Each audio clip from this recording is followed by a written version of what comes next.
こんにちは、ホーズライフです。ご覧いただきありがとうございます。今日も節約の話をしていきたいと思っております。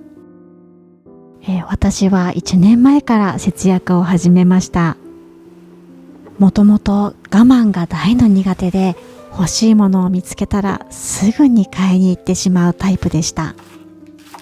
そんな私でも節約が続いている。この1年、私の中にある当たり前をたくさんアップデートしてきました。中でも特に買い物習慣を見直してみたら、節約ははかどるし、新しい価値観に出会ういいきっかけにもなりました。今日はその中から厳選をして4つの新習慣についてシェアしていきたいと思っております。1、直感買いを手放す。私の好きな言葉、セール、期間限定、人気の何々。お宝がすぐそこにある気がしてワクワクします。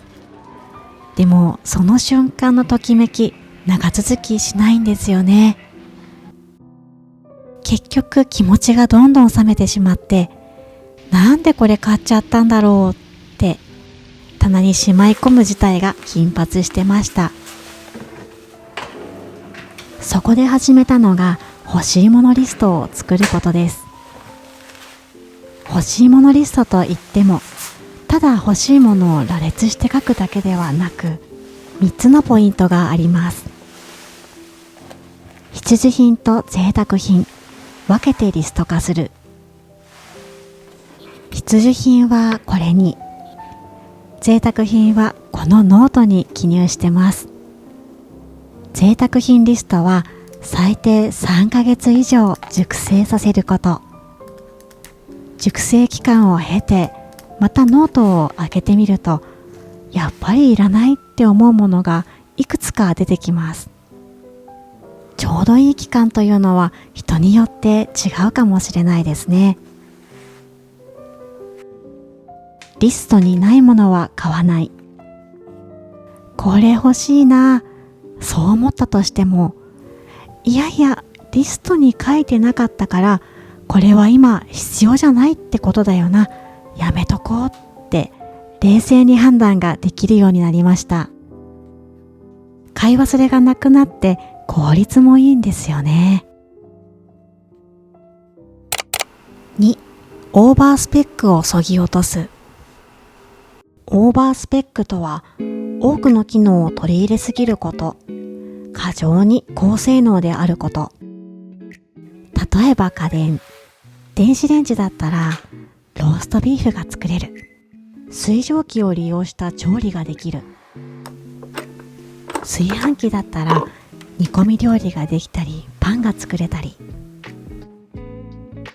たくさんの機能を備えたスーパー家電、便利でいいなって思いますが、結局実際のところはそんなに使いこなせないのがオチなんですよね。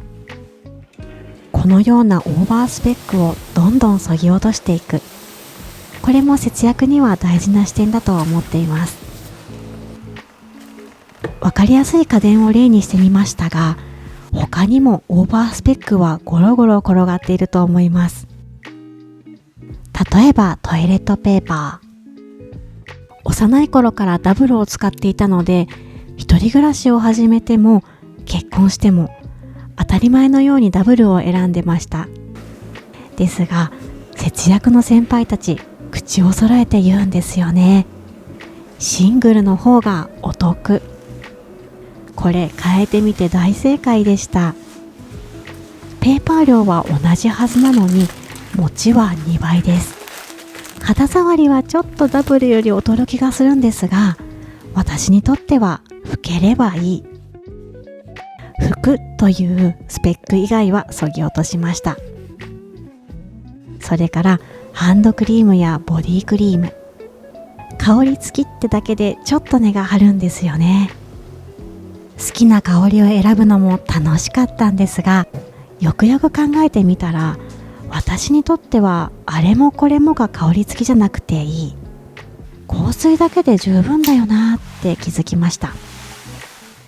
ということで、香り以外のスペックは削ぎ落としています。日常に潜むオーバースペック探しもなかなか面白いですし、身の丈に合った必要最低限の機能を隅々まで十分に使いこなす方がずっと気持ちいいなって思います。3、物欲の根っこを分析してみる。私自身長いこと自分の物欲から目をそらしてきました。なんだか見たくないものが見えてきそうで嫌だったんですよね。ですが、あえて物欲を深掘りしてみたことで大切な視点を見つけることができました。自分の物欲の根っこは本当はどんな色、どんな形をしているのか、この2つの質問で根っこがよーく見えてきます。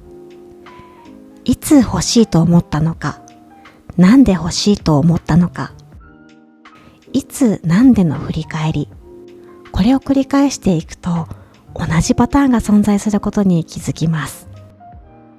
私の場合、インスタ投稿を眺めては自分の持ち物とか洋服と比較して足りないものを探し続けてしまったり、セール情報を目にするとじっくり考えずに慌てて買ってしまったり、流行ってるって聞くとみんなと同じ土俵に上がりたくてつい買ってしまう。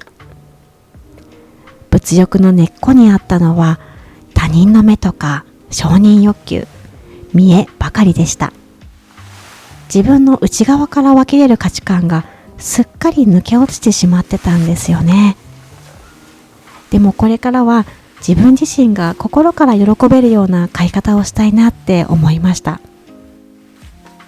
まだ模索中ですが、自分にとってのものとは、自分にとっての豊かさとは、考えていくうちに少しずつ変化が現れています。物欲が湧き上がってきても、この物欲の根っこは見栄だな、買うのはやめておこう。この物欲は流行に流されてるだけ、やめとこう。衝動買いが減って節約につながっただけではなくて、前よりももっと自分のことを大切にできているような気がしています。4、消費習慣のパターンを変える。ここからはもっと具体的にお話ししてみたいと思います。なくなったら買う。これが私の消費習慣でした。週のうち何回も買い物に出かけて、ちょこちょこ必要なものだけを買う。レジの前の誘惑に負けて、月々の予算はだいたいオーバー。いつどこで買うのか、改めてパターンを考え直しました。私の買い物ルーティーン、まずは食料品。買うのは週1回です。格安スーパーで1週間分買い込んでおります。ちょこちょこ買いをやめたら予算が把握しやすくなって無駄遣いも減りました。1回あたり7000円って設定しています。物価高で毎回ヒーヒー言っていますが、計算しながらカゴに入れるようにしてます。次、日用品。買うのは月に1回です。毎月20日のウェルシアで購入しています。和音ポイントを利用すると全品 30% オフ。この割引本当にありがたいです。洋服。前まではウィンドウショッピングに出かけた時にビビッときたものをお迎えしていました。無計画すぎてなぜかボーダーばかりが増えていく。最近はウィンドウショッピングには出かけません。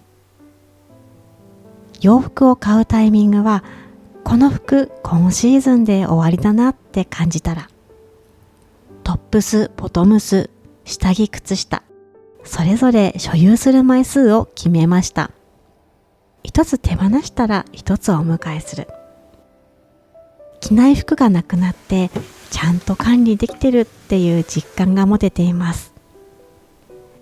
それから雑貨類、新品にこだわるのをやめました。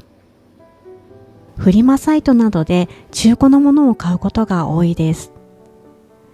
誰かが使ったものを循環させて、その時に必要な人のもとで大事に使う。物が喜んでいるような気もして嬉しいです。買わずにあるものでどうにかするっていう発想も大事。ちなみにこの洗濯を入れている袋、どこかでもらったショップの袋を使っています。真面目な話ばかりしてしまいましたが、私がやりたいのは真面目に頑張る節約ではありません。節約をゲームみたいに楽しむこと。うまくいったことも失敗したこともまるっと楽しんでしまう。これが私の目標です。これからも暮らしについて考えたこと、感じたこと、日常の風景とともに配信していきたいと思っております。また遊びに来ていただけたら嬉しいです。それではまたお会いしましょう。